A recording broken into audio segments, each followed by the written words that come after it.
La culture est-elle un moyen efficace pour une intégration réussie des peuples?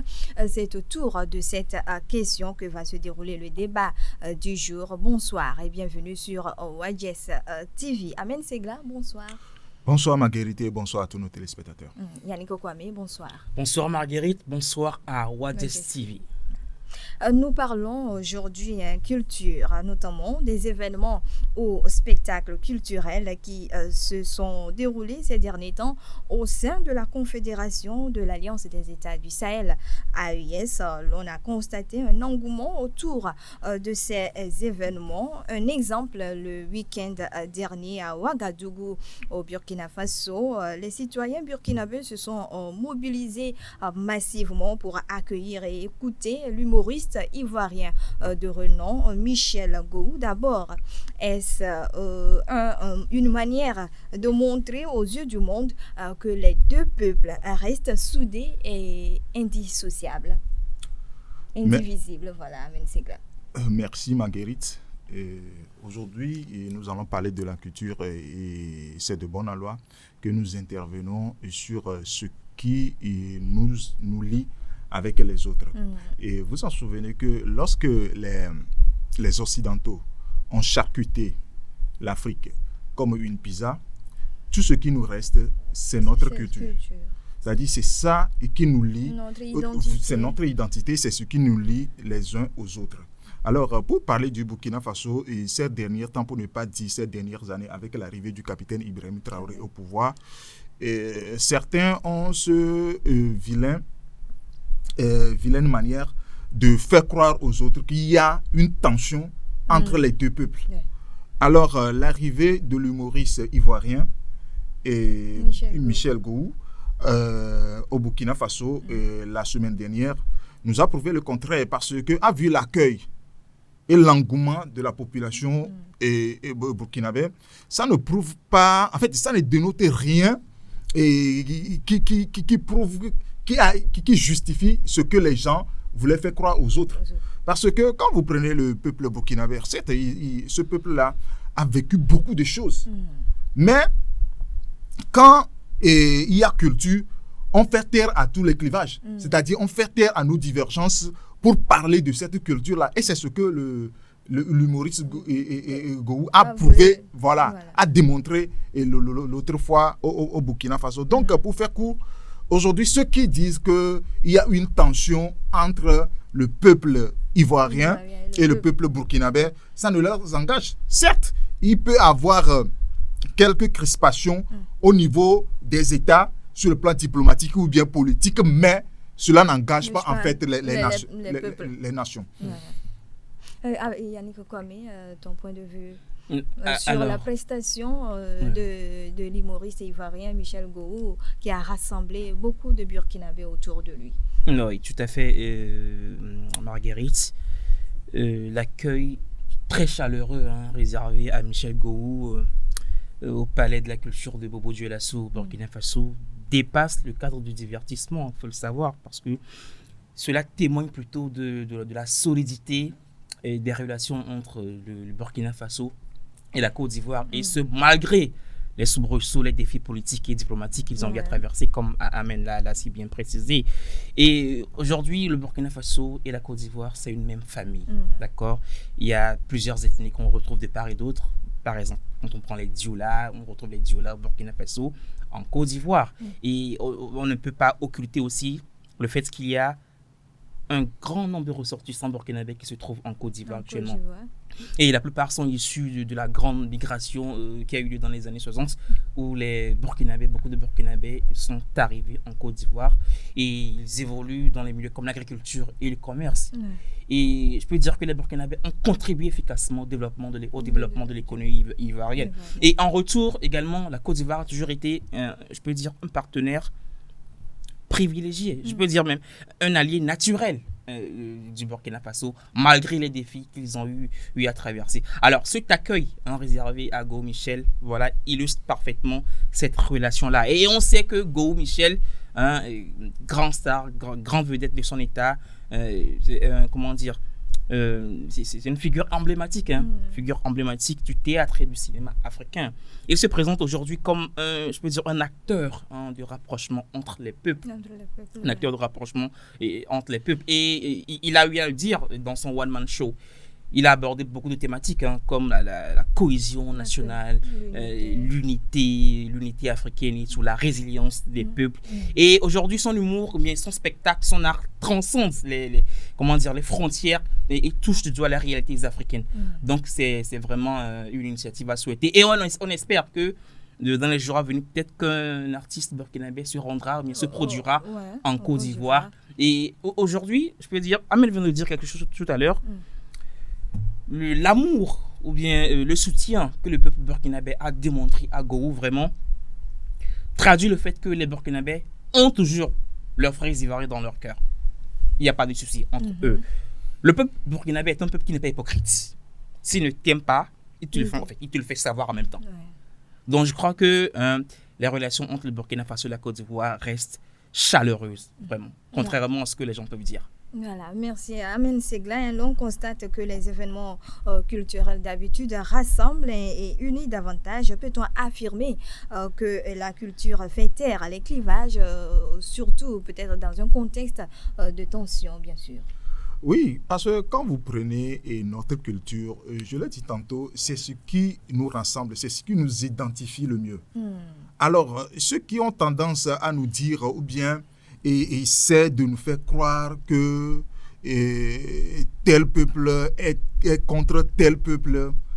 Posez-vous la question, quel est leur intérêt dans ça? Ça profite à qui? Voilà, c'est vraiment... C'est-à-dire, ceux qui cherchent à créer une tension entre deux peuples ou bien deux nations, quel est leur intérêt, dans ça? C'est là où doit commencer notre réflexion. C'est-à-dire, il va falloir que nous arrivions à détecter quelle est leur préoccupation, qu'est-ce qu'ils voulaient au juste.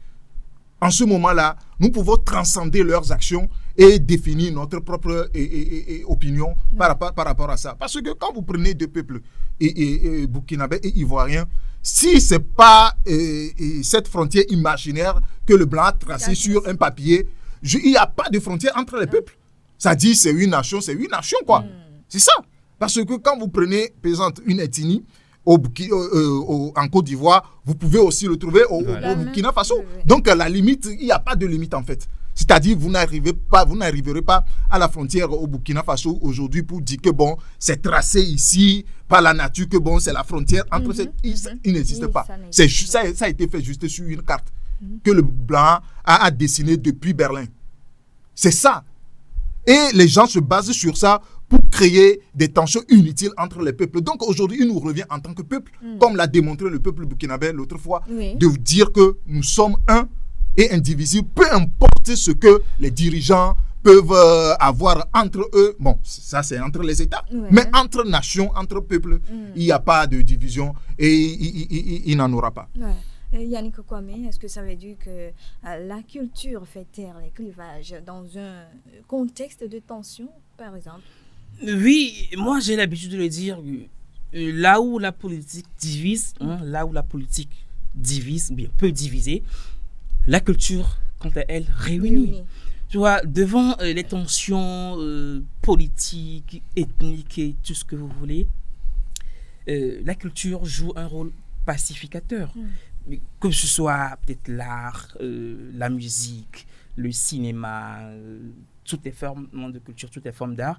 La culture apparaît aujourd'hui comme un langage, comme un langage universel, un langage que tout le monde peut comprendre et qui favorise, le dialogue, la réconciliation entre les communautés qui sont divisées. Et l'histoire nous a montré que la culture a été utilisée comme un instrument pour réunir les peuples. Quand on prend par exemple le festival d'Amani en RDC, qui a lieu depuis 2014, depuis 2014 ça continue. C'est un festival qui a lieu chaque année en RDC, dans la région du Nord Kivu, à Goma plus précisément. Et vous avez beaucoup d'artistes qui sont invités, beaucoup d'artistes de partout le continent de l'Afrique. Et des milliers de téléspectateurs qui arrivent, hein, et qui se rassemblent autour des danses, des chants. Pour découvrir voilà, les choses et il faut savoir que des messages sont véhiculés lors de ce genre de festival-là, de ce genre d'événements culturels. Des messages d'amour, de soutien, voilà, d'harmonie, d'amour entre les peuples, entre les nations. Prenons par exemple également le cas de la Côte d'Ivoire. Après la crise la crise politique qui a eu lieu de 2010 à 2011, de 2000 à 2011. En Côte d'Ivoire. Et il y a eu un festival, une campagne de réconciliation lancée par le président Alassane Dramane Ouattara, où il a sollicité les artistes comme Tiken Jah Fakoly et Alpha Blondy. Il faut savoir que ce sont des artistes qui ne s'aimaient pas, je peux le dire. C'était pas trop le grand amour. Mais ces deux artistes ont su faire taire leurs divergences. Et ils se sont mobilisés, ils se sont réunis pour organiser une campagne afin de réunir et tout le peuple ivoirien autour des mêmes valeurs. Donc, je crois que la culture aujourd'hui est un instrument d'intégration, un instrument qui sert à fédérer toutes les nations et à taire les divergences politiques et ethniques et tout ce que vous voulez. Et si ça n'est ainsi, les événements ou bien des activités culturelles devaient être organisées peut-être dans des pays en difficulté, dans des pays ou bien des peuples qui font face à certains défis. Tout à fait. Je viens de parler de la RDC Congo.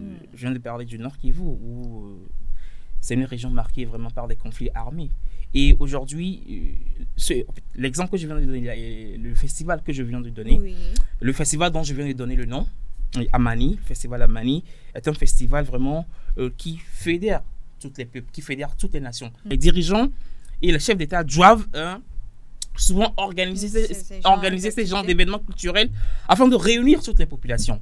Et je vais donner un exemple, le festival FESPACO par exemple, qui a eu lieu au Burkina Faso. En 2021. Ça s'annonce pour 2025. Nous allons. Bien sûr, ok, d'accord.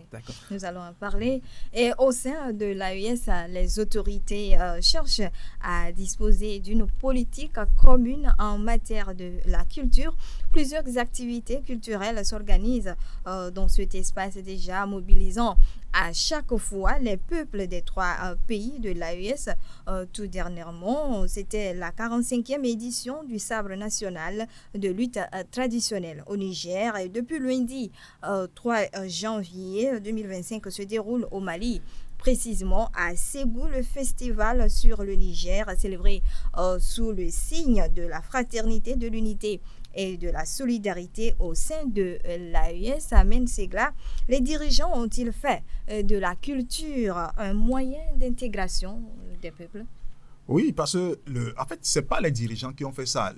La culture, par sa nature, c'est un moyen de fédération, un moyen inclusif pour le brassage entre les peuples. Quoi. Donc, ils cherchent à redynamiser. En fait, ils voulaient surfer sur ça pour réunir davantage les peuples. Parce que quand vous parlez les 3 peuples-là, ils sont confrontés aujourd'hui au terrorisme. Vous allez voir quel est le discours dispensé à l'endroit de ceux qui tiennent aujourd'hui les armes contre le peuple. C'est-à-dire, les autres ne vous aiment pas, vous êtes délaissés. C'est ça. C'est ce genre de discours. On tient devant ces personnes-là pour leur donner des armes, pour qu'ils acceptent à aller tirer sur les autres.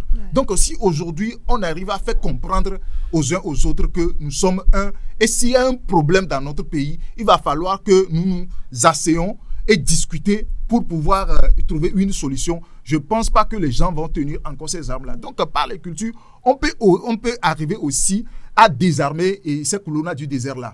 Donc, aujourd'hui, si les États ou bien les États de l'AES veulent et se baser sur la culture pour embrasser tout le monde, je pense que c'est une très bonne chose. C'est une très bonne chose, Yannick Kwame. Qu'est-ce que que dire de plus? C'est une bonne chose, comme Amen vient de le dire. Le Ségou d'art qui va se dérouler, mais qui se déroule déjà, c'est ouvert depuis lundi. Donc voilà, c'est une très bonne initiative que les dirigeants doivent multiplier, d'accord, pour réunir leur population. Tu viens de dire dans ta question que les dirigeants utilisent cela comme moyen d'intégration. Peut-être. Mais moi, je crois que la culture est plutôt au service de la réconciliation des dirigeants politiques. Parce que Vous le savez très bien, les politiciens se font une guerre monstre entre eux. Ils se livrent à des attaques. Voilà, tout ce que vous voulez. Le but, c'est soit de prendre le pouvoir ou, satisfaire leur agenda caché. Donc, je peux dire que si, aujourd'hui, le peuple se réunit autour d'un festival, d'un événement comme le Ségou d'art, qui est un biennal d'exposition d'art contemporain où vous avez beaucoup d'artistes, beaucoup de galeristes de par toute l'Afrique, de par le monde qui viennent, qui réfléchissent autour d'un même sujet. C'est pour que les politiques puissent prendre l'exemple sur la population. Donc, je crois que c'est une initiative vraiment à saluer et une initiative qu'il faut perpétuer. Voilà. Oui, je pense que les dirigeants de la Confédération de l'Alliance des États du Sahel cherchent à faire de la culture un instrument essentiel. Je veux dire, un instrument essentiel dans leur lutte pour l'unité et la solidarité. Tout à fait. Dans les initiatives, depuis que l'AES a été mise sur pied, toutes les initiatives qu'ils ont eu à prendre, c'est les initiatives politiques. Et depuis un moment déjà, ils ont commencé par insérer des programmes, des initiatives culturelles et sportives, puisqu'ils savent que c'est autour de ce genre d'événements que les populations aiment se réunir. Donc c'est autour de ce genre d'événements que les populations vraiment se retrouvent pour discuter, échanger les idées, se pardonner entre eux. Quand vous prenez par exemple le festival, il y a un festival qui a eu lieu à Agadir au Maroc. C'est un festival de musique initié par les peuples berbères. C'est au Maroc, il y a les berbères, il y a les arabes. Okay. Donc ce sont deux peuples qui ne... Voilà, c'est pas trop le grand amour entre les deux peuples. Donc aujourd'hui, ce festival réunit tout le Maroc entier. Vous avez les berbères, vous avez les arabes du Maroc et vous avez d'autres artistes, d'autres stars, d'autres acteurs culturels de par le monde entier qui arrivent à ce festival-là et qui partagent les idées, réfléchissent, mûrissent des idées de développement, de cohésion sociale et d'harmonie. Donc, les pays de l'AES, les dirigeants des pays de l'AES ont compris aujourd'hui que, en dehors de la sphère politique. Il faut également mettre en place des initiatives culturelles pour que la population puisse se retrouver. Voilà, et des événements se multiplient au sein de cette confédération. Le Burkina Faso annonce également la 29e édition du FESPACO qui se déroulera du 22 février au 1er mars 2025 à Ouagadougou, dans la capitale. Qu'en est-il, Amen Segla, de cet événement dans le cadre de la lutte pour la solidarité, l'intégration, l'unité des peuples? En fait, FESPACO, c'est une rencontre qui se fait même avant l'avènement même du terrorisme au Burkina Faso. Donc, ça ne date pas d'aujourd'hui. Mais, n'empêche, ça peut aussi être... Parce que ça dépend des acteurs qui vont intervenir là-bas. C'est pourquoi chaque artiste ou bien acteur du cinéma, tout ce beau monde-là, doit être au-dessus de la mêlée. C'est-à-dire, quand il y a un pays en conflit, il ne devait pas avoir de parti pris. Parce que lorsque vous aurez de parti pris, lorsque vous allez devant le public, vous ne saurez plus quel discours tenir devant le public là. Donc, quand il y a un conflit dans un pays, et Yannick l'a annoncé tout à l'heure, parce qu'à un moment donné, lorsqu'il y a grabuge en Côte d'Ivoire, les artistes se sont retrouvés pour organiser des concerts pour réconcilier les peuples. En ce moment-là, lorsque vous êtes au-dessus de la mêlée, donc lorsque vous serez devant le public, vous saurez quel discours tenir pour réconcilier les peuples. Mais entre-temps, si vous avez un parti pris, vous êtes de tel bord, lorsque le moment sera venu de parler de réconciliation, vous ne saurez plus sur quel pied danser. C'est pourquoi tout artiste, quand tu es un homme de la communauté non publique, vous devez être au-dessus de la mêlée. Vous ne devez pas avoir de parti pris. Alors, pour ce qui concerne FESPACO, c'est vrai, ça dépendra des acteurs qui vont intervenir là-bas et quel type de message ils vont donner à la population, parce que c'est un rendez-vous qui rassemble toute l'Afrique. Qui rassemble toute l'Afrique. Donc, ça dépend aussi du message que ces gens-là vont venir donner à la population pour un temps ça peut et temporiser les choses. Peut-être il va falloir également orienter les sujets du cinéma africain. Oui, c'est pourquoi j'ai dit. La promotion. En fait, c'est quelque chose. Quand vous prenez FESPACO existait avant le terrorisme au Burkina Faso. Maintenant, est-ce qu'il faut adapter les contenus par rapport à la situation sécurité du pays? Là, ça n'engage que les organisateurs. Mais s'il arrive à organiser cette édition au Burkina Faso aujourd'hui, c'est parce qu'il y a une paix qui règne. Donc, eux aussi, ils ont intérêt à ce que la paix là soit pérennisée. Mais pour que ça soit pérennisé, il va falloir adapter le contenu de chaque édition à la situation sécuritaire du pays. Et ce boulot-là revient aux organisateurs. Yannick Kwame, FESPACO, est-ce que c'est un moyen de plus pour réunir et rassembler le peuple? Un moment de plus, je viens de citer les différents festivals, les différents événements culturels qui rassemblent les peuples africains. Et FESPACO en fait partie. Le festival panafricain de cinéma, de télévision de Ouagadougou, c'est un événement phare qui a eu lieu au Burkina Faso. Il se amène à dire depuis longtemps, depuis 1969. Ça a eu lieu tous les 2 ans et ça réunit tous les acteurs évoluant dans le domaine de la télévision et du cinéma. Et le contexte sécuritaire et politique dans lequel évolue le Burkina Faso ou dans la région générale, certains croiraient, mais certains croiront que non, que ce n'est pas un moment propice pour organiser ce genre de festival. Et moi, je vais le dire, en 2021, il y avait eu également Grabuge au Burkina Faso, mais ce programme a eu lieu, ce festival a eu lieu en 2021. C'est pour dire que, malgré les tensions ethniques, politiques, culturelles, tout ce que vous voulez, la culture, ou bien ce genre d'événements culturels sont vraiment, comme je viens de le dire, un instrument, d'accord, pour faire taire les tensions, un événement pour rassembler les gens. Et en ce qui concerne l'adaptation, dans l'intervention dans la MEN, vous avez évoqué s'il faut adapter le contenu de ce programme-là aux réalités. Je l'ai dit également, il faut adapter des produits cinématographiques aux situations actuelles. Oui, tout à fait. En fait, je crois que ou bien le jury ou bien les organisateurs vont sélectionner des films dont la thématique a trait aux réalités que le Burkina Faso ou bien la région tout entière est en train de vivre. Donc, je crois que c'est un événement fédérateur. Donc, je crois que beaucoup de gens vont sortir. Il y aura beaucoup de participants et la fête sera belle, comme toujours. Un événement fédérateur. Je te laisse placer ton mot de la fin parce que nous tendons vers la fin de cette émission. Tout à fait. Déjà, je suis content parce que c'est l'une des rares fois où on anime une émission culturelle ici. On a assez parlé de politique, donc ça fait du bien de parler un peu de culture, de changer un peu les choses. Et il va falloir que Wadies TV mette ça dans j'espère que tu vas en toucher un mot promoteur. Voilà. Donc voilà. Amen Segla, ton dernier mot pour clôturer l'émission. Au-delà, comment je vais dire ça, au-delà de la situation conjoncturelle de nos pays, nos peuples sont toujours unis sur le plan culturel.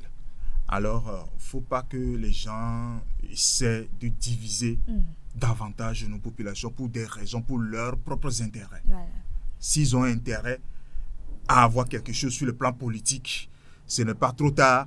Ils peuvent essayer de retourner là où ils ont quitté pour réclamer ce qu'ils ont à réclamer. Il ne faut pas qu'ils surfent sur la division des peuples pour mener leur bataille politique. C'est ce que moi j'ai à dire. Voilà, merci.